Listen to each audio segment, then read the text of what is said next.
बिस्मिल्लाहिर्रहमानिर्रहीम। अस्सलाम वालेकुम नाज़रीन, एक नए व्लॉग के साथ आपकी खिदमत में हाजिर हैं। आज मेरे साथ इस व्लॉग में सीनियर जर्नलिस्ट मतीउल्लाह जान साहब और असद अली तूर साहब मौजूद हैं। आज की नाज़रीन ये जो वीडियो है या जो व्लॉग है, इसमें हम बात करेंगे। एक तो आपको मालूम है गुज़िश्ता रोज़ हसनात मलिक साहब ने खबर ब्रेक की है कि जो अक्सरियती जजेस साहिबान हैं वो बैठे हैं एक कमरे में जस्टिस मंसूर अली शाह साहब के चैम्बर में, जहाँ पर उन्होंने तकरीबन 45 से 50 मिनट तक एक मीटिंग की है। उस मीटिंग के बाद एक खामोशी सी है। क्या ये खामोशी आने वाले तूफ़ान की तरफ कोई इशारा तो नहीं है? और इस तूफ़ान की जहाँ मैं बात कर रहा हूँ, वहीं मतीउल्लाह जान साहब हमारे साथ मौजूद हैं। आज हम इनके एक्सपीरियंसेस से भी फ़ायदा उठाएंगे, क्योंकि आज जो सिचुएशन हम पाकिस्तान की अदलिया में देख रहे हैं, ऑब्ज़र्व कर रहे हैं, यही आलमोस्ट सिचुएशन आज से तकरीबन 2-3 दहाइयाँ पहले 1997 में भी हो चुकी है। और बल्कि इससे भी 2 कदम आगे उस वक्त की जो जजेस साहिबान थे वो गए थे एक दूसरे के ख़िलाफ़। मैं बात कर रहा हूँ साबिक चीफ़ जस्टिस सजाद अली शाह साहब की और जस्टिस अजमल मियाँ साहब की, जो उस वक्त सीनियर तरीन जज थे सुप्रीम कोर्ट ऑफ पाकिस्तान के। वो क्या वाक़या हुआ था, उस हवाले से आज मतीउल्लाह जान साहब से पूछेंगे। और अब उस कॉन्टेक्स्ट में आगे क्या होता नज़र आ रहा है, असद अली तूर साहब के पास कुछ इंसाइट है, उस हवाले से वो भी जानेंगे। तो मतीउल्लाह जान साहब, सबसे पहले तो सर थैंक यू। ये बताइएगा, आज की जो एक हम इक्वेशन देख रहे हैं, काजी फ़ाइज़ ईसा साहब हों, जस्टिस मंसूर अली शाह हों, या सीनियर जजेस साहिबान ओवरऑल जितने भी यहाँ पर इस वक्त हमें सुप्रीम कोर्ट में नज़र आ रहे हैं, एक इख्तिलाफ़ात से बात अब फाइटिंग तक जा पहुँची है। जी, चीफ़ जस्टिस काजी फ़ाइज़ साहब तो कहते हैं कोई इख्तिलाफ़ात नहीं है, कोई लड़ाई नहीं है, सब अच्छा है। कल ओपन कोर्ट में उन्होंने कहा। साथ ही जमाल मंदोखेल साहब कहते हैं कि हम आपकी तजवीज़ पर अमल करेंगे, गौर करेंगे और आपस में बैठेंगे। आपको क्या लग रहा है कि मिल बैठ कर अब ये मामला तय कर लेंगे जजेस साहिबान, या फिर मामला दोबारा 97 की तरफ आपको जाता नज़र आ रहा है? उस हवाले से थोड़ा सा हमें बताइएगा। और फिर 97 में क्या हुआ था वो ज़रा हमारे नाज़रीन के लिए बता दीजिए। देखें अदील, पहली बात तो ये है कि जो जजेस के इजलास की हसनात मलिक साहब ने ख़बर ब्रेक की है, वो ख़बर इसके हवाले से पहले से भी ये बात चल रही थी कि ये बहुत लाजमी है, बहुत ज़रूरी है, क्योंकि चीफ़ जस्टिस काजी फ़ाइज़ ईसा बड़े ही डिटरमिन्ड थे कि उन्होंने ये 63A का फ़ैसला करना है जो कल उन्होंने सुना दिया है। बज़ाहिर तो इस फ़ैसले में कोई बुराई नहीं है, क्योंकि इसमें कोई शक नहीं कि 2 साल पहले जब चीफ़ जस्टिस उमर बंदयाल की सरबराही में 5 रुकनी बेंच ने 63A की तशरीह की थी, तो वो आइन को दोबारा से तहरीर करने के मुतरादिफ था, रीराइट किया गया था। मगर प्रॉब्लम यह है कि उस वक्त तो यकीनी तौर पे आइन को रीराइट किया गया था, मगर अब जो किया गया है ये आइन को एक रब ऑफ करने के मुतरादिफ है कि जो उन्होंने गैर आइनी तौर पे तहरीर कर दिया था आइन के अंदर, अब इन्होंने बग़ैर किसी ड्यू प्रोसेस के उसको रबर से उसको मिटाने की कोशिश की है। और वो ड्यू प्रोसेस क्या था वो आपको भी पता है कि इसमें सबसे पहले तो जो ऑर्डिनेंस लाया गया और उस ऑर्डिनेंस के ज़रिए जजेस कमेटी बनाई गई, फिर जजेस कमेटी के ज़रिए मनपसंद बेंच बनाया गया, फिर मनपसंद बेंच का मुत्तफ़िका फ़ैसला आया, और अब इस फ़ैसले के नतीजे में आइनी तरमीम आएगी, PTI के लोग तोड़े जाएंगे, 2 तिहाई अक्सरियत बनाई जाएगी और वफाकी आइनी अदालत बनाई जाएगी, और उसकी सरबराही के लिए चीफ़ जस्टिस काजी फ़ाइज़ ईसा का नाम आ रहा है। तो ये फ़र्क क्या है? जो पहले 2 साल पहले फ़ैसला दिया था वो भी गलत था, मगर अब जो फ़ैसला दिया गया है इसके पीछे भी ज़ाती मफाद हैं, कॉन्फ्लिक्ट ऑफ इंटरेस्ट है, ड्यू प्रोसेस नहीं है, गैर कानूनी तौर पे जो है जजेस कमेटी बनी जिसने अपने मर्ज़ी के जजेस जो हैं बिठा के हम ख्याल बेंच बना के उनसे एक ऐसा फ़ैसला लिया कि जिस फ़ैसले का सबसे बड़ा बेनिफिशरी खुद चीफ़ जस्टिस काजी फ़ाइज़ ईसा होंगे। तो अब ये जो सॉरी यहाँ पर आपको इंटरप्ट करूँ, क्योंकि आज तो खबर ये आ रही है, ये दावा किया जा रहा है कि चीफ़ जस्टिस काजी फ़ाइज़ साहब ने ये वाज़े कर दिया है हुकूमत पर, गो कि अब भी ज़राए से ही खबर आ रही है, उनकी जानिब से वजाहत नहीं आई कि चीफ़ जस्टिस 25 तारीख को रिटायर हो रहे हैं और वो किसी भी तरह से बेनिफिशरी नहीं होंगे किसी भी जुडिशल पैकेज। ठीक है, अगर ये खबर अगर आ जाती है चीफ़ जस्टिस की कि वो किसी तरह से भी बेनिफिशरी नहीं होंगे, तो फिर ये अदलिया की इज़्ज़त और वक़ार को दाव पे लगाने की क्या तुक बनती है?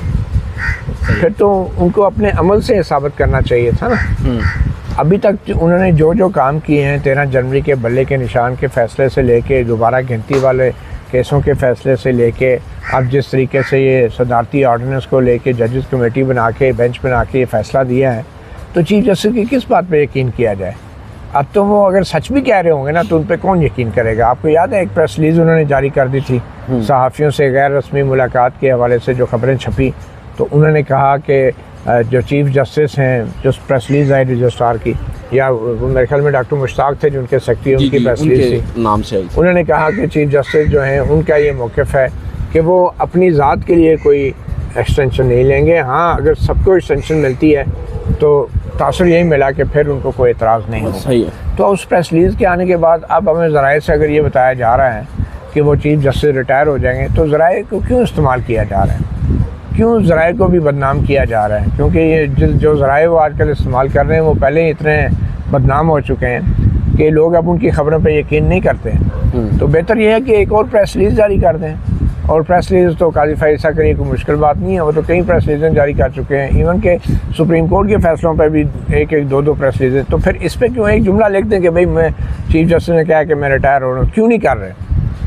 अब बोल सकते थे, बिल्कुल बोल सकते थे कोर्ट में। तो अब मसला ये है कि अगर वो नहीं भी कर रहे तो उनके नज़दीक कोई और ओहदा हो सकता है, उनके नज़दीक कोई और प्लानिंग हो सकती है, लेकिन वो सुप्रीम कोर्ट को डैमेज करके जा रहे हैं, जो इरिवर्सिबल डैमेज है। अगर आइनी तरमीम अब हो जाती है और पीटीआई के बंदे तोड़े जाते हैं, तो मेरे ख्याल में इससे क्या फ़र्क पड़ता है कि काजी फ़ैज़ ईसा नामी शख्स जो है वो मज़ीद नौकरी करता है या नहीं, क्योंकि जो ये एक इर्रेपरेबल डैमेज वो अपनी सुप्रीम कोर्ट को करके चले जाएंगे तो उसकी कौन तलाफ़ी करेगा?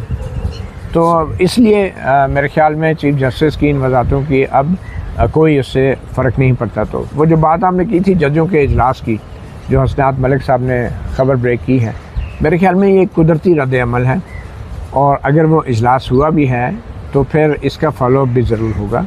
ये नहीं हो सकता कि हुकूमत एक ऑर्डिनेंस के ज़रिए एक आइन में तरमीम का माहौल बना दे और सुप्रीम कोर्ट के जजेस जो हैं वो खामोश बैठे रहें और वो अपने हल्फ और अपने आइन का दिफा करने के लिए कुछ भी ना करें। ये नहीं हो सकता। और मुझे यकीन है कि जब भी चीफ जस्टिस काजी फ़ैज़ रिटायर होंगे उस वक्त या फिर उससे पहले भी इन अक्सरियती जजों की तरफ से किसी न किसी शक्ल में कोई ना कोई रद्द अमल ज़रूर आएगा, क्योंकि अगर ना आया तो फिर सिर्फ काजी फ़ैज़ पे इल्ज़ाम नहीं जाएगा सुप्रीम कोर्ट की तबाही का, उन जजों पर भी जाएगा जो एक ऐसे नाजुक मौके में उन्होंने खामोशी अख्तियार की कि जब उनको बोलना चाहिए था और आइन का दिफा करना चाहिए था। अच्छा, हम असद तूर साहब को शामिल गुफ्तगू करते हैं। असद साहब, आपके पास क्या इंसाइट है, क्योंकि अभी रिसेंटली आपने एक पॉडकास्ट भी किया है फैसल सिद्दीकी साहब के साथ, उसमें भी काफ़ी बड़े अहम इंकशाफात हुए हैं और कुछ आप ख़ुद भी ये ख़बरें कर रहे हैं काफ़ी दिनों से कि एक रिएक्शन आने जा रहा है। वो रिएक्शन क्या है और आपको क्या लगता है जो कल जजेस साहिबान बैठे हैं, इतलात के मुताबिक 10 से ज़ायद जजेस साहिबान थे जो जस्टिस मंसूर अली शाह के चैम्बर में इकट्ठा हुए, क्या ये उसी सिलसिले की अब एक पहली कड़ी हम उसको समझें और ये मामलात अब उसी तरफ जा रहे हैं जिस जानिब उस पॉडकास्ट में जिक्र हुआ था, और उसके बाद उस हिस्ट्री में हम मती भाई से पूछेंगे। देखें, कल जो जजेस का जस्टिस मंसूर अली शाह के चैम्बर में इकट्ठा होना जो हसनात मलिक साहब की एक्सक्लूसिव खबर है, मेरी नज़र में अंदर क्या गुफ्तगू हुई है ये अहमियत नहीं रखता। मेरे ख्याल में वो एक उन जजेस की तरफ से शो ऑफ स्ट्रेंथ था, एक मैसेज था, अपना ज़ोर बाजू उन्होंने दिखाया कि वी आर 10 थे या 11 थे, we are one force. Number show किए उन्होंने अपने नंबर शो किए हैं। इट्स लाइक वो किसी ने बड़ा अच्छा टर्म यूज़ की थी, उन्होंने कहा कि 12 जुलाई का जो फैसला है ना वो इलेक्शन था चीफ जस्टिस काजी फ़ैज़ और जस्टिस मंसूर अली शाह का। जस्टिस मंसूर अली शाह वो इलेक्शन भारी अक्सरियत से जीत गए। ठीक है, तो कल भी उन्होंने अपनी स्ट्रेंथ शो की है।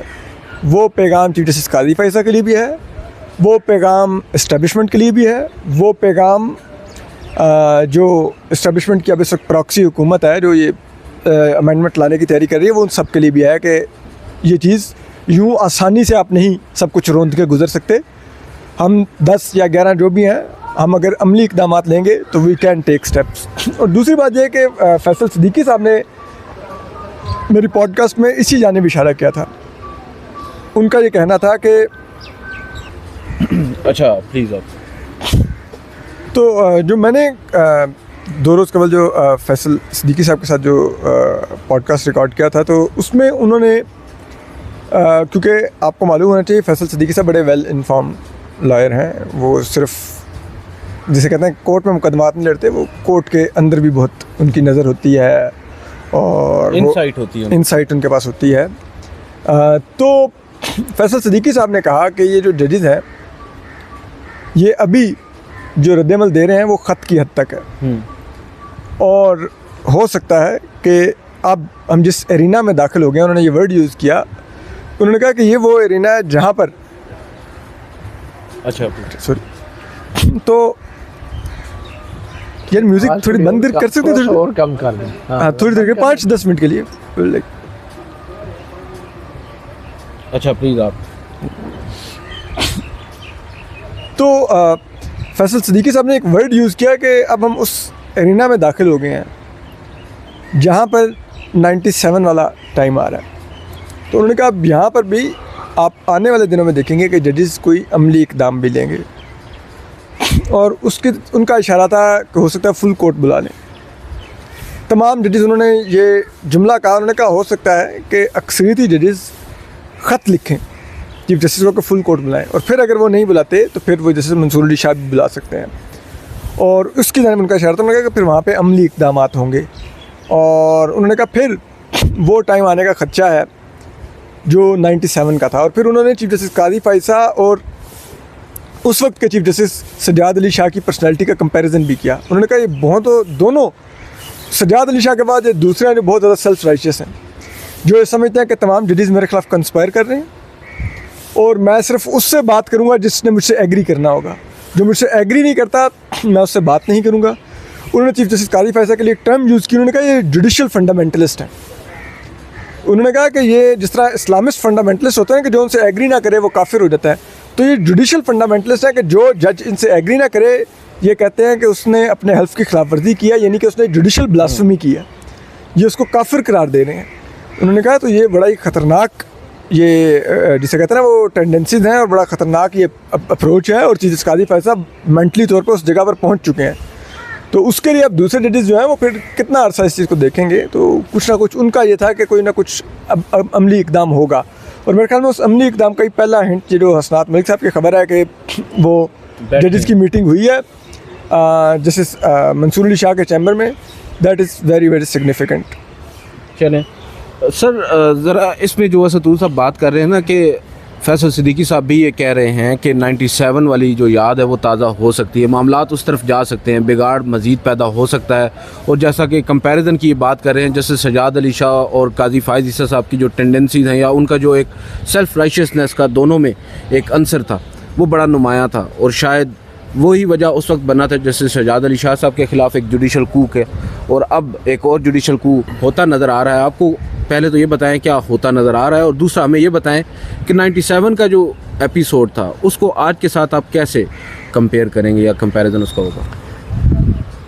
अच्छा अदील, बात यह है कि 97 में भी जो सज्जाद अली शाह के ख़िलाफ़ कू हुआ था उसकी वजह ये थी कि Sajjad Ali Shah full court meeting नहीं बुला रहे थे, और अगर Sajjad Ali Shah full court meeting बुला लेते हैं तो शायद वो कू की नौबत ना आती, मगर वो भी फुल कोर्ट मीटिंग इसलिए नहीं बुला रहे थे क्योंकि जो जजेस की अक्सरियत थी उनके साथ नहीं थी, और उन्हें मालूम था कि अगर फुल कोर्ट मीटिंग बुला ली गई तो जो कवायद हैं जो जिसमें जो रूल्स हैं सुप्रीम कोर्ट के उसमें तरमीम हो जाएगी, और जो चीफ जस्टिस के जो अख्तियारात हैं उनको महदूद कर दिया जाएगा। अब काजी फ़ाइज़ा का भी यही मसला है कि ये भी फुल कोर्ट मीटिंग नहीं बुला रहे, और इनको भी मालूम है कि अक्सरियत जो है जजों की इनके साथ नहीं है, और इनको भी मालूम है कि अगर एक दफ़ा फुल कोर्ट मीटिंग बुला ली गई तो फिर वो जो ऑर्डिनेंस के ज़रिए कवायद में तब्दीली की गई है तो सुप्रीम कोर्ट भी आइन के तहत जो उनको अख्तियार दिया गया है कवायद बनाने का, वो 191 में उसका अख्तियार इस्तेमाल करते हुए वो एक बार फिर पुराने वाली जजेस कमेटी बहाल कर दे अगर फुल कोर्ट मीटिंग, तो ऑब्वियसली उसको तो कोई नहीं रोक सकता क्योंकि वो आइन के तहत सुप्रीम कोर्ट को भी अख्तियार है अपने कवायद बनाने का। बिल्कुल ऐसे। तो काजी फ़ाइज़ा इसलिए थोड़े घबराए हुए हैं, वो फुल कोर्ट मीटिंग नहीं बुला रहे। उनको ये अंदाज़ा नहीं है कि सज्जाद अली शाह ने भी यही हरकत की थी और उसने भी फुल कोर्ट मीटिंग नहीं बुलाई थी, उसके यही खदशात थे जो अब काजी फ़ाइज़ा के हैं। मगर अब की बार सूरत हाल ये है कि अब एक नया कानूनी प्रपोजिशन जो सामने आ रही है वो एडवोकेट सलाउद्दीन अहमद जो साबिक सिंध हाई कोर्ट बार के सदर थे और चीफ जस्टिस काजी फ़ाइज़ के वकील भी रहे हैं सदारती रेफरेंस में, उन्होंने मुझे जो इंटरव्यू दिया उसमें उन्होंने कहा कि जितने भी अक्सरियती जजेज़ हैं सुप्रीम कोर्ट के वो भी फुल कोर्ट मीटिंग बुला सकते हैं और वो सारों को इन्फॉर्म करें कि हम फुल कोर्ट मीट कर रहे हैं। अगर चीफ जस्टिस आएँ तो अच्छी बात है, ना आए तो ना आए, लेकिन अगर जजेस की अक्सरियत फुल कोर्ट मीटिंग बुला लेती हैं तो वो भी कवायद में तब्दीली कर सकते हैं। ये एडवोकेट सलाउद्दीन अहमद का ये मौक़िफ़ है। दैट मीन्स कि इस वक्त 19 जजेस हैं सुप्रीम कोर्ट में एडहॉक को शामिल कर। वैसे तो उस दिन हमारी बहस हो रही थी, आप कह रहे थे कि सुप्रीम कोर्ट 17 जजेस पर मुश्तमिल है, 2 एडहॉक जजेस वो सिर्फ कोर्ट रूम तक आए हैं। अगर हम मिसाल के तौर पर 19 भी कर लें और 19 में से 10 जजेस साहिबान, ये अक्सरियत है ना, 10 जजेस साहिबान बैठ जाते हैं या 11 जजेस साहिबान बैठ जाते हैं और वो बैठ कर ये तय कर लेते हैं कि प्रैक्टिस एंड प्रोसीजर कमेटी जो है वो अपनी असल शक्ल में बहाल हो जाती है। पहली बात तो ये है अदील कि जो एडहॉक जजेस हैं वो सिर्फ़ और सिर्फ मुकदमात की समाअत के लिए, सिटिंग के लिए बैठ सकते हैं। सही है। और जहाँ तक फुल कोर्ट का मामला है तो फुल कोर्ट की मीटिंग जो है वो सुप्रीम कोर्ट के फुल कोर्ट है। कॉन्स्टिट्यूशन के मुताबिक 16 chief justice and other any number of जजेस एज डिटरमिन्ड बाय लॉ। जी हाँ। तो लॉ में तो एडहॉक जजेस नहीं है, एडहॉक जजेस एक मखसूस 17 का नंबर मेंशन्ड है आइन नहीं, आइन में नहीं, वो लॉ है, एक एक्ट बना है 97 में जिसमें उन्होंने 16+1 चीफ जस्टिस रखा है। लेकिन सुप्रीम कोर्ट की जो डेफिनेशन है ना, जो फुल कोर्ट के लिए रेलिवेंट है, वो है chief justice and as many जजेस as determined by an act of parliament. तो वो एक्ट ऑफ पार्लियामेंट 97 में जो है वो 16 है। तो एक्ट ऑफ पार्लियामेंट के ये जो एडहॉक जजेस है ये एक्ट ऑफ पार्लियामेंट नहीं है। एडहॉक जजेस जो है ये कॉन्स्टिट्यूशन 182 है, उसके तहत ये एडहॉक जजेस लगाए गए हैं और उनमें लिखा गया है कि इनको सिर्फ एक मखसूस सिटिंग के लिए जहाँ पे ज़रूरत पड़े कोई ख़ास मुकदमा सुनने के लिए हाई कोर्ट से लिए जा सकते हैं, या फिर जो रिटायर हुए जजेस हैं जो 3 साल जिनको नहीं हुआ वो लिए जा सकते हैं। वो फिर चीफ जस्टिस जो है in consultation with judicial commission वो अपॉइंट करता है। तो ये सुप्रीम कोर्ट की डेफिनेशन में एडहॉक जजेस नहीं आते, ख़ास तौर पे for the purpose of full court meeting.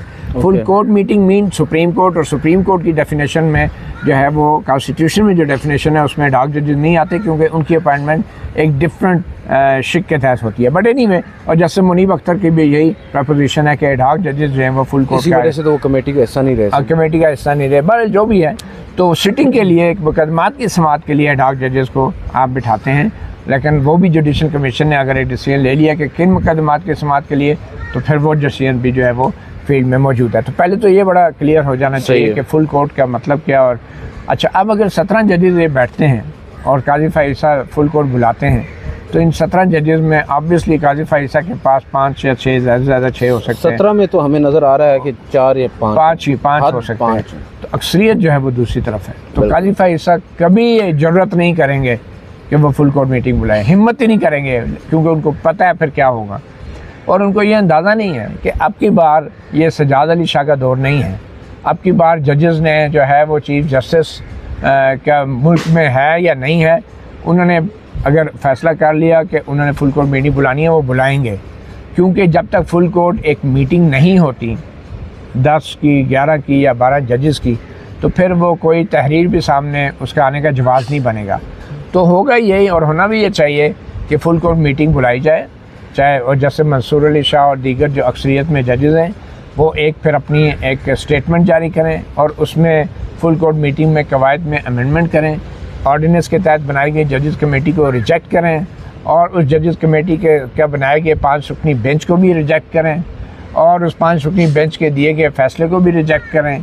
तो ये फुल कोर्ट मीटिंग जो है वो नहीं, तो आपको लगता है कि ये जो फुल कोर्ट मीटिंग होगी इंतज़ामी साइड पर होगी ना, ऑब्वियसली जजेस साहिबान की, ये एक जुडिशल ऑर्डर को भी सेटिसाइड कर सकती है? नहीं कर सकते, मगर ये जो जजेस कमेटी बनाई गई है ये जुडिशल ऑर्डर के तहत तो नहीं बनाई गई। ठीक है। अब अगर उस जजेस कमेटी के बारे में फुल कोर्ट ये कह देती है कि ये अनकॉन्स्टिट्यूशनल और इलीगल थी और इस कमेटी ने मैनिपुलेट किया है जुडिशल प्रोसेस को, तो ऑब्वियसली उस पर फिर क्वेश्चंस रेज होंगे।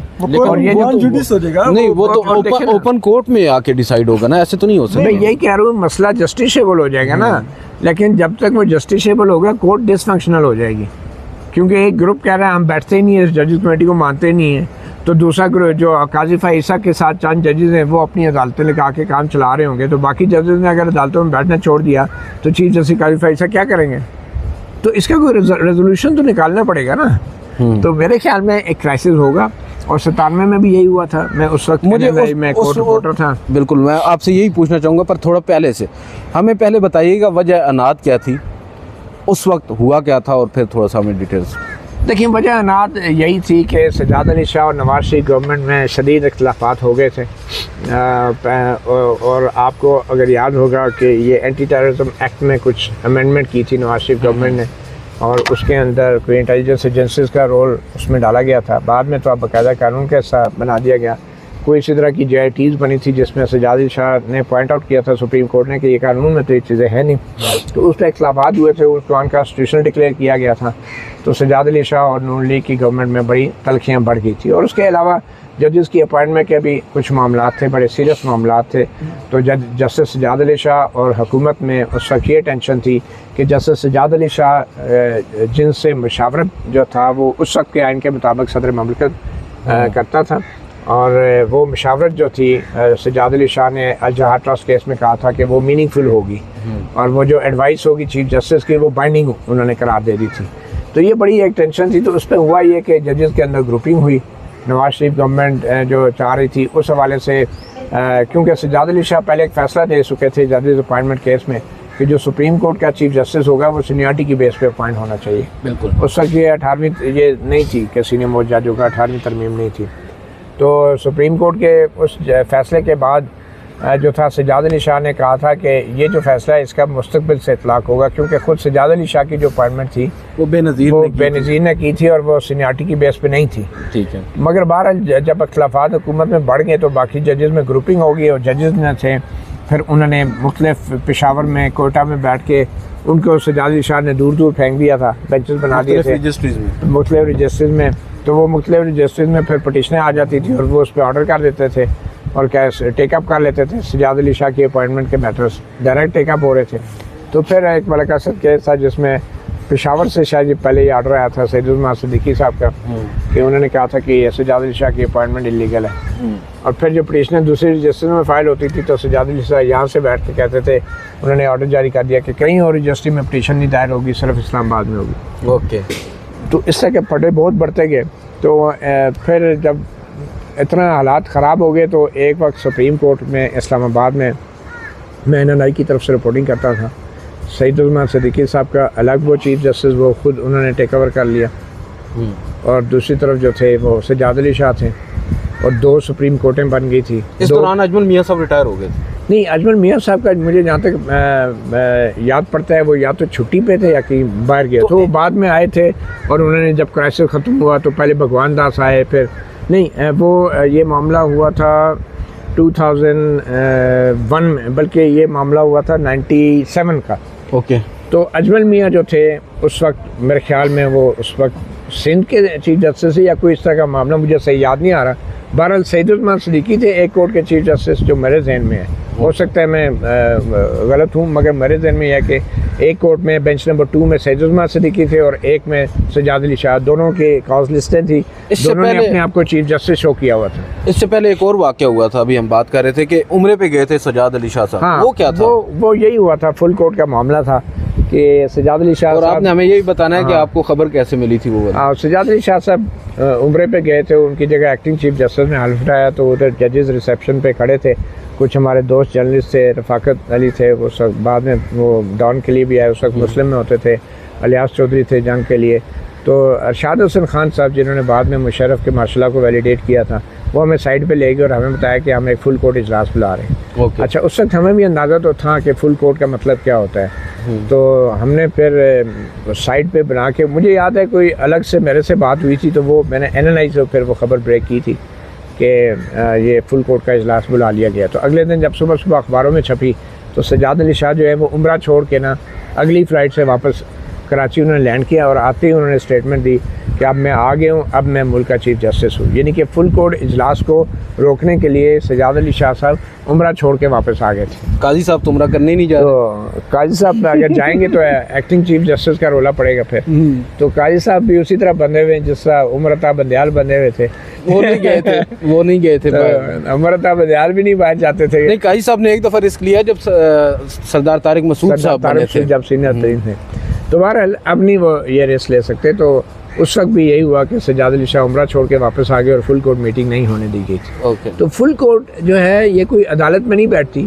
फुल कोर्ट इंतज़ामी साइड पे जो होती है, जो सुप्रीम कोर्ट के मुताबिक उनको ये अख्तियार होता है कि वो अपने कवायद में तरमीम कर सकती हैं। आइन के आर्टिकल 191 के तहत उनको ये मैंडेट दिया गया है। तो अब एक तरफ अगर ऑर्डिनेंस आ गया है, वो भी 4 महीने उसकी मुद्दत होती है, लाइफ होती है, जजेस कमेटी बन गई है। तो दूसरी तरफ अगर ये फुल कोर्ट बैठ जाती है जिसमें काजी साहब और उनके चंद जजेस नहीं भी बैठते, तो अगर ये प्रेस रिलीज आ जाए कि जी फुल कोर्ट बैठी थी, इसमें 12-13 जजेस ने शिरकत किया, उन्होंने ये फैसला किया है कि जजेस कमेटी का जो ऑर्डिनेंस है उसको हम मज़ीद तरमीम कर रहे हैं, तो तरमीम कर देंगे। तरमीम करेंगे या वो कहेंगे ये पेटेंट ही इलीगल था। तरमीम करेंगे तो फ्यूचर से अप्लाई होगा। अगर वो कहेंगे कि ये शुरू से ही इलीगल था तो फिर वो बेंच की फॉर्मेशन और तीसरे डे का फैसला, उसके ऊपर भी एक सवालिया निशान खड़े होते हैं। तो इसमें तो फिर एक और सवाल आता है ना सतूर साहब कि कल को अगर फुल कोर्ट मीटिंग बुला लेते हैं अक्सरियती जजेस साहिबान और वो कोई इस तरह का एक एलामिया जारी कर देते हैं जिसमें वो कमेटी जो है वो उसको फारिग कर दिया जाता है या बहाल कर दिया जाता है असल हालत में, तो उसके अगेंस्ट भी तो कॉन्स्टिट्यूशनल पिटीशंस आ सकती हैं जिनको फिक्स करना अगेन काजी साहब के इख्तियार में होगा। देखें, काजी साहब अगर उस जब कमेटी को फुल कोर्ट कह देगी कि ये नहीं बन सकती तो फिर काजी साहब कैसे बेंच बना सकते हैं? अगर फिर वो ज़बरदस्ती करेंगे तो फिर वही फड्डा तो फिर बरकरार है, फिर तो बल्कि ज़्यादा तेज़ फड्डा हो जाएगा। फिर काजी साहब के बनाए के बेंचों में जजेस बैठे कौन हैं? फिर ये अपने 4-5 जजेस अपने अलग से वो रेडी लगा के बैठ जाएँ, बाकी जजेस तो फिर बेंचों में नहीं जाएंगे। पंजाबी कहते हैं अपनी डॉग रखरे बना के, हाँ, अपनी अलग से रेडी बना लें, 1.5 इंच की मस्जिद बना के बैठ जाएँ फिर 4-5 जजेस जो हैं। तो जो अक्सरियत है जजेस की, उनकी राय है, उसका कोई एहतराम है, उसकी कोई वैल्यू है, तो ये एक बहुत बड़ा एक क्लैश आ जाएगा इंतज़ामी सुप्रीम कोर्ट का और अदालती सुप्रीम कोर्ट का। अच्छा तो साहब, मतीर जान साहब ने बड़े ज़बरदस्त वाक़यात बताए हैं। आप अब आज के हालात को क्या देखते हैं? आपको नज़र आ रहा है कि वही हालात बनते नज़र आ रहे हैं? क्योंकि जो इन्होंने रवैया बताया है जनाब जस्टिस सजाद अली शाह साहब का, आलमोस्ट वही रवैया हमें आज भी सुप्रीम कोर्ट में एक काजी का नज़र आ रहा है। तो क्या आपको हालात उस जानिब जाते नज़र आ रहे हैं या आपको लग रहा है अब भी कि ये जजेस साहिबान जुडिशल या वैसे ही ओवरऑल एक रिस्ट्रेंट का मुजाहरा करेंगे, ये उस नहज तक मामलात को नहीं लेकर जाएंगे? इन्होंने भी 97 से सीखा है, ये ना हो कि ये भी रिपीट करें उसको। देखें, एक चीज़ जो मती भाई ने मिस कर गए हैं ऐड करना, एक और भी मुमासलत है। जैसे सजाद अली शाह के पास भी आखिरी वक्त में सिर्फ 5 जजेस बचे थे, उनके साथ चीफ जस्टिस काजी फायद साहब 5 जजेस का धड़ा लेके ही बैठे हुए हैं। तो ये भी एक मुवासलत है। दूसरी बात यह है कि देखें, मैं मती भाई की इस राय से इत्तफाक करता हूँ कि अगर ये जजेस कमेटी को फुल कोर्ट में बैठ के कह देते हैं कि वो कमेटी इलीगल है, तो फिर उसके बनाए हुए बेंचेस भी कोरम नॉन जुडिस हैं। ओके, तो फिर इसका मतलब है उनके फैसले की भी कोई लीगल इफ़ेक्ट नहीं होगा ये एक लिहाज से एक इंतहाई इकदाम, जिसकी वजह से जिसे कहते हैं ना, वो मामला हल होने के बजाय मज़ीद बहरान गहरा हो सकता है। लेकिन उससे भी ज़्यादा नुकसान हो जाएगा कि अगर यहाँ तक चीज़ें ना ले जाएगी, क्योंकि फिर तो चीफ जस्टिस काजी फैसा एक अक़लियत के साथ बैठ के इस टाइम पूरी की पूरी सुप्रीम कोर्ट को रोंद के एक आइन साजी करवाने की कोशिश कर रहे हैं, जिसकी सूरत में सुप्रीम कोर्ट हमेशा के लिए जो बाहर उन्होंने वो फंडामेंटल राइट्स का जो वो मकबरा बनवा रहे हैं ना, कब्रिस्तान, जिसमें 13 जनवरी का फ़ैसला वो रखवाएंगे, जिसमें 8 अक्टूबर का इलेक्शन दफन करवाएंगे, जिसमें मिसिंग पर्सन के केसेस वो दफन करवाएंगे, जिसमें वो रिज़र्व सीटों का मैटर दफन करवाएंगे, जिसमें सब कुछ दफन करवाएंगे, उसमें फिर वो पूरी की पूरी सुप्रीम कोर्ट दफन करवा देंगे। तो अब शायद चीज़ें वहाँ पर आ गई हैं कि वो ये बला, इसका रद्द बला तावीज़ नहीं है कि आप ख़त लिखते रहें। अब अमली इक़दाम होंगे, और मेरे ख्याल में जब ये जजेस जो हैं अभी तक जुडिशल रिस्ट्रेंट शो कर रहे हैं, ये कोशिश कर रहे हैं कि ना आ जाए, और उसमें शायद इन जजेस की तबीयत का भी बहुत अमल दखल है। ये जजेस शायद चीफ जस्टिस काजी फैसा वाला टेम्परामेंट नहीं रखते कि फौरी तौर पे रिएक्ट करें या कुछ बिहेव करें, तो ये अभी तक जुडिशल रिस्ट्रेंट का मुजाहरा कर रहे हैं।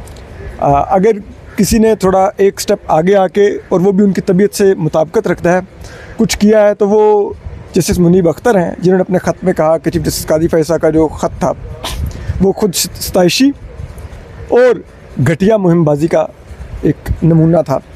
तो उन्होंने एक छोटा सा ट्रेलर दिया है कि लाइक अगर if you want to follow तो हम उस लेवल पर भी आके आपको जवाब दे सकते हैं। तो अब देखते हैं कि ये कब तक ये चीज़ें इस तरफ जाती हैं, लेकिन अगर ये इसी तरह चलता रहा तो इन जजेस के पास और ऑप्शन क्या बचेगा? क्या ये अपने हाथ पांव कटवा लें, आईनी तरमीम हो जाए, सब कुछ हो जाए, और उसके बाद ये हाथ पांव कटवा के क्या करेंगे? क्या आपको क्या लगता है कि जस्टिस मंसूर अली शाह या ये जजेस सेशन जज बनना चाहेंगे, या ये डीएसपी बनना चाहेंगे कि जिसको जब चाहे हुकूमत ट्रांसफ़र कर दे इधर से उधर, ठीक है, कि इनके पास इख्तियार ना हो, या ये जजेस चाहेंगे कि एक और आईनी अदालत बन जाए और फिर दोनों अदालतें आपस में अगले 1 साल लड़ती रहे कि हमारा दायरा कार नहीं, हमारा दायरा कार है, आप लीगल है, हम लीगल नहीं है? क्या ये लड़ना चाहेंगे? वो तो फिर बहरान, इसका मतलब है 1 साल मजीद इसी तरह कंटिन्यू करता रहेगा कि वो जिस तरह उधर 2 अदालतें तो जस्टिस सजाद अली शाह और जस्टिस सईदुज़्ज़मान सिद्दीकी की बनी हुई थी, दोनों अपने आपको चीफ जस्टिस कहते थे और अपना अपना फैसला कहते थे इम्प्लीमेंट करें। तो फिर क्या वहाँ से बैठ के ये हो रहा होगा कि ये उनका फैसला स्ट्राइक डाउन कर रहे होंगे, वो इनका फैसला स्ट्राइक डाउन कर रहे होंगे? अमली तौर पर तो ये हुकूमत वो आईनी तरमीम करके उस तरह की 2 अदालतें बनाने जा रही है। तो वो मेरे ख्याल में उस वक्त के आने से पहले ही हमें लगता है कि इस कोर्ट के अंदर कुछ होगा।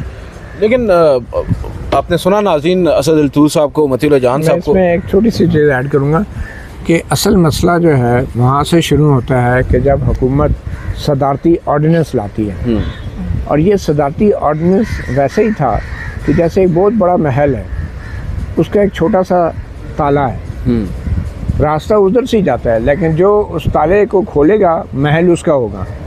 तो जो असल मालिकान हैं, जिन्होंने ताला लगाया हुआ है, जिनके पास ओरिजिनल चाबी हैं, उसकी बजाय हुकूमत ने एक डुप्लीकेट की बना के चीफ जस्टिस के हवाले कर दी कि आप ये वाली डुप्लीकेट चाबी लगा के ना महल पे कब्ज़ा कर लें। अब बज़ाहिर तो वो एक एडमिनिस्ट्रेटिव काम है, लेकिन उसका असर क्या हो रहा है कि पूरे महल पे कब्ज़ा हो रहा है, उस महल के ख़जाने पे कब्ज़ा होगा, और उस ख़जाने से एक नया और बड़ा महल तामीर किया जाएगा जिसको आईनी अदालत आप कहेंगे। तो ये जो डुप्लीकेट की है ना ऑर्डिनेंस, इस आर्जी कानून साजी और एक फ़र्द वाहिद, यानी कि आपने अमली तौर पे शहबाज शरीफ नामी एक शख्स को ये अख्तियार दे दिया कि अब वो पार्लियामेंट से आईनी तरमीम मंजूर करवा ले। ये 2 ताई अक्सरियत नहीं है, ये शहबाज शरीफ का सिर्फ एक वोट है जिसकी वजह से 2 ताई होने जा रही है। शहबाज शरीफ ने सदर को मशवरा दिया ऑर्डिनेंस जारी करें, सदर ने वो ऑर्डिनेंस जारी किया, ऑर्डिनेंस की मदद से चीफ जस्टिस ने अपनी मर्ज़ी का जज लगा के दोनों ने बैठ के एक बेंच बनाया। उस बेंच ने जो है वो 63A का फ़ैसला दिया जिसमें मुनहरफ अरकान की वोट को शुमार किया जाना है। उस फैसले के बाद अब आईनी तरमीम का बिल आएगा, वो बिल जो है PTI के अरकान को तोड़ के उन्हें मुनहरफ करवा के उनके 2 ताई पूरी की जाएगी, आईनी तरमीम आएगी, आईनी अदालत बनेगी, और मैं तो बल्कि कहता हूँ गैर आईनी अदालत बनेगी, और उसके गैर आईनी चीफ जस्टिस बनेगा जो जिसमें नाम लिया जा रहा है काजी फ़ैज़ का। तो एक शहबाज शरीफ नामी शख्स ने जो है पूरे सिस्टम को रिग करके हाईजैक करके जो है ये आइन को मैं समझता हूँ ये आइन पे बहुत बड़ा हमला है, जिसमें चीफ जस्टिस काजी फ़ैज़ ने एक एयानतकार का किरदार अदा किया। आपने वैसे शहबाज शरीफ साहब को कुछ ज़्यादा ही क्रेडिट दे दिया, लेकिन एक वो भी इस्तेमाल हुए, उनको भी नहीं पता, लेकिन सामने वही हैं। बिल्कुल, मैं इस समय तो शहबाज शरीफ साहब को आप इतना भी हल्का मत लें। उन्होंने अडयाला जेल की यूनिवर्सिटी से ग्रेजुएशन किया है, उसके बाद उनका ग्रेजुएशन के मार्क्स देते हुए जनरल आसिम मुनीर ने उनको मुलाजमत ने भी किया है। जनरल आसिम मुनीर ने उनको जॉब दी है SIFC में, वो वहाँ पर नौकरी करते हैं, इतनी मेहनत कर रहे हैं मुल्क के लिए, शबाना और रोज़ कर रहे हैं वो, ठीक है। तो आप इतना भी उनको मतलब मत देखें, डिप्लोमा तो उन्होंने भी किया सर अडयाला से। बहरहाल नाज़रीन, आपने सुनी गुफ्तगू मतीउल जान साहब की और असद अल-तूर साहब की। इसमें एक ट्विस्ट ये ज़रूर है कि अब इस पूरी गुफ्तगू को सुनने के बाद वो जो खबर एक आई है ना ज़राए से, सो कॉल्ड के काजी फ़ैज़ ईसा साहब जो हैं वो इंटरेस्टेड नहीं है। वंस अगेन एक ख़बर आ रही है कि वो इंटरेस्टेड नहीं है अब फिर किसी भी तरह से इस जुडिशल पैकेज का हिस्सा बनने या उससे फ़ायदा उठाने का। वो कह रहे हैं कि वो नहीं लेंगे, बल्कि वो कह रहे हैं कि 25 तारीख को वो रिटायर हो जाएंगे। ये ज़राए से ही खबर आ रही है, बहरहाल अभी तक ऑफिशियल साइट से कुछ नहीं आया। मैं फिर कहूँगा कि अभी तक जितना वो डैमेज सिस्टम को कर चुके हैं, अब इससे कोई फ़र्क नहीं पड़ता कि कोई काजी फ़ैज़ कोई रिटायर होता है नहीं, या नहीं होता, क्योंकि ये एक इरिवर्सिबल डैमेज है। बिल्कुल आपकी बात, लेकिन मैं इसको दूसरी तरफ लेकर जा रहा हूँ कि जो 8 जजेस साहिबान या 10 या अक्सरियती जजेस साहिबान कल बैठे, शायद ये उसका भी एक रिएक्शन हो सकता है कि एक चीज़ फ्लोट करवाई जा रही है, जानबूझकर लाई जा रही है कि भाई मैं तो रिटायर हो रहा हूँ, मैं उस जुडिशल पैकेज का हिस्सा नहीं हूँ। उनको कहा जा रहा है कि हथौला रखना। अब सवाल ये भी है कि अगर काजी फाइज साहब रिटायर हो जाते हैं तो वो अपने पेंशन भी लेंगे और चंद दिनों बाद जब वो आईनी अदालत की सरबराही करेंगे तो फिर क्या वो पेंशन भी लेंगे और तनख्वाह भी लेंगे? वो उनके जो एडहॉक जजेस हैं वो तो मेरी इतलात में उनको किसी ने कहा होगा कि अगर आप रिटायर हुए बगैर चीफ जस्टिस के ओहदे से आईनी अदालत के चीफ जस्टिस बने फिर आपको पेंशन नहीं मिलेगी। तो अब उन्होंने ये फिर सोचा होगा यार पहले रिटायर हो जाते हैं और फिर नौकरी नहीं। अच्छा, ये पॉइंट मैंने पहले नहीं सोचा। उन्होंने कहा होगा जैसे मतलब मियाँ खेल की तरह ना, लाइक देखे ना वो एडहॉक जजेस की तरह लाइक वो तो असनात मलिक साहब कुछ वो 27-28 लाख रुपए। हाँ, असनात मलिक साहब कुछ समझा रहे थे, मुझे पता नहीं, मुझे कुछ सही तरह समझ नहीं, तो मेरी अकल कमज़ोर है कि वो जब वो नहीं आ रहे थे ना तो उसके पीछे भी शायद कजिया यही था कि वो कह रहे थे कि लाइक ये इधर पेंशन भी होनी चाहिए और ये भी, और फिर वो पता नहीं उस तरफ नहीं जाते। बहरहाल ये देखें, इंसान ऐसा ख्वाहिशात होती हैं। देखते हैं आइंदा आने वाले दिन अब काफ़ी ज़्यादा इंटरेस्टिंग हो गए हैं आज की इस वीडियो से। उम्मीद है आपको कुछ चीज़ें समझ में आई होंगी। मुझे काफ़ी मज़ा आया। मती भाई ने बिलखसूस जो 97 का एपिसोड है उसके साथ आज को जो कंपेयर किया है और जो मुमासलत है वो भी बड़ी इंटरेस्टिंग है। इस वीडियो से इतना ही, इजाज़त दीजिए। अल्लाह हाफ़िज़।